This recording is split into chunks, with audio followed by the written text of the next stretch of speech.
warahmatullahi wabarakatuh. Kami daripada kumpulan 6 UTC 1012 akan menjelaskan kepada anda perbandingan prinsip etika dalam perspektif budaya Asia dan juga budaya Barat. Awani Asia, malam ini kita akan berbicara berkaitan dengan aspek seni dan juga budaya. Singapura merintis pembangunan model kecerdasan buatan atau AI untuk memahami dan menjana bahasa manusia merangkumi kepelbagaian budaya. Bangkitan Asia sememangnya berpaksikan pertumbuhan ekonomi. Pertama sekali, kita perlu faham dahulu maksud budaya Asia.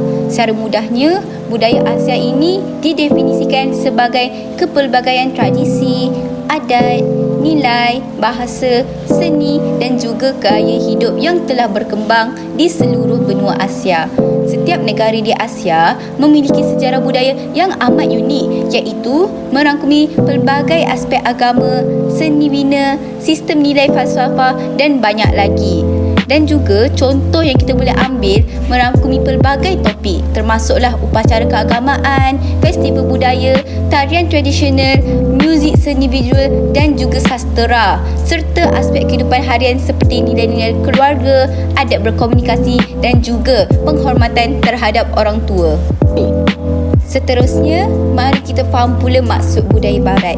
Budaya Barat ini merujuk kepada sekelompok nilai, norma, tradisi dan juga cara hidup yang berasal daripada negara-negara di Eropah Barat dan juga Amerika Utara. Istilah budaya Barat juga berkenaan dengan negara-negara yang kuat dipengaruhi oleh penghijrahan dan juga pendudukan kaum-kaum Eropah dalam sejarah seperti benua Amerika dan juga Australia. Pengaruh budaya Barat pula terutamanya melalui media sosial dan juga teknologi telah menyebar secara global yang membantu mencipta suatu kesempatan untuk pertukaran budaya, wawasan baru dan juga pemahaman antara masyarakat. Pertama sekali, perbezaan antara budaya Asia dan juga budaya Barat adalah perbezaan nilai kolektivisme dan juga nilai individualisme. Kalau budaya Asia, ia bercenderung bersifat kolektivisme di mana ianya menekankan perpaduan kumpulan dan norma sosial dan ia menjadi satu kewajipan kepada satu masyarakat tersebut. Contohnya, kalau dalam kumpulan hendak membuat keputusan, kita semua perlu untuk mendapatkan kata sepakat daripada semua individu untuk kita memelihara keharmonian sosial. Tetapi, dalam budaya Barat, ia mementingkan hak individu, kebebasan individu dan juga pencapaian individu. Dan secara mudahnya, ia digelar sebagai mementingkan diri. Dan nilai-nilai dalam budaya Barat ini telah menggalakkan keadaan orang suka bersendirian ataupun antisosial hingga mengakibatkan tekanan emosi dan juga masalah mental dalam masyarakat di negara-negara yang mengamalkan budaya Barat tersebut.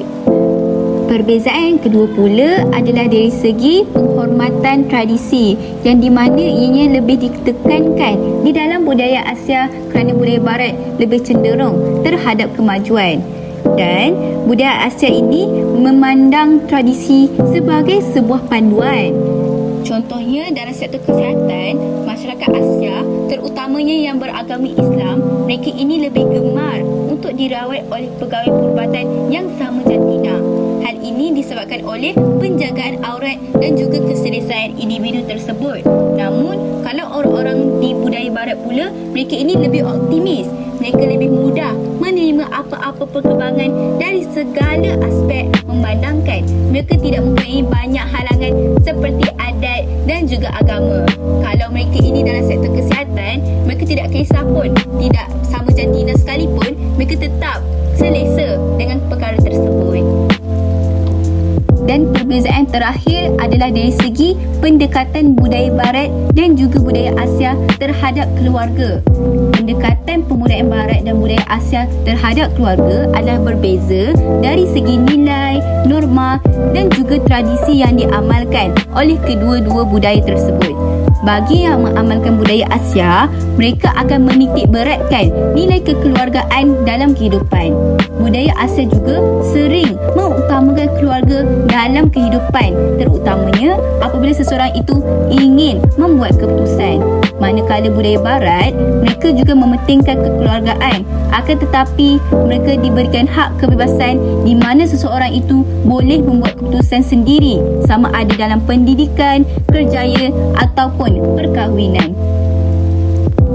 Kesimpulannya, walaupun ada perbandingan dan perbezaan antara prinsip etika budaya Barat dan juga budaya Asia, namun ianya bukan penghalang untuk kita terus bersatu padu dan juga memahami serta saling menghormati antara satu sama lain.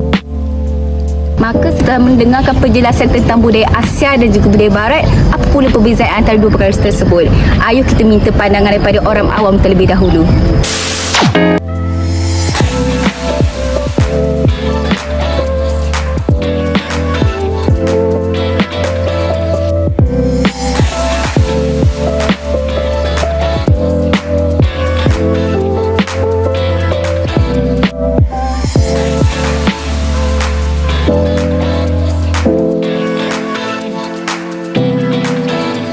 Anda tentang budaya Asia dan juga budaya Barat.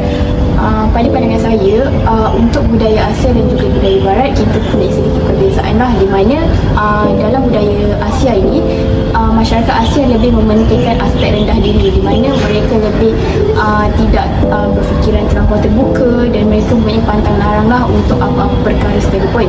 Dan untuk budaya Barat pula, mereka lebih bersikap terbuka, di mana kita sendiri lihat bagaimana kehidupan sosial mereka di negara masing-masing. Dan juga yang paling penting mestinya dari segi pakaian, di mana masyarakat Asia ini berpakaian dengan lebih sopan, dengan menutup aurat dan mengikut agama. Dan tetapi untuk masyarakat Barat pula, mereka lebih terbuka dalam aspek pemakaian, di mana mereka tidak mementingkan pun penutupan aurat semuanya. Itu sahaja daripada saya. Pendapat saya, perbezaan antara budaya Asia dan budaya Barat, di mana budaya Asia ni lebih mementingkan sesuatu nilai murni, sesuatu perkara tu. Manakala budaya Barat pula adalah budaya yang hanya mementingkan materialistik, iaitu hanya mementingkan kebendaan sesuatu perkara tu. Pada pandangan saya, budaya Asia dia lebih terkenal dengan kesopanan. Contohnya macam kita dapat tengok dari segi cara diorang bergaul dengan ibu bapa mereka, lebih sopan berbanding budaya Barat yang lebih terbuka.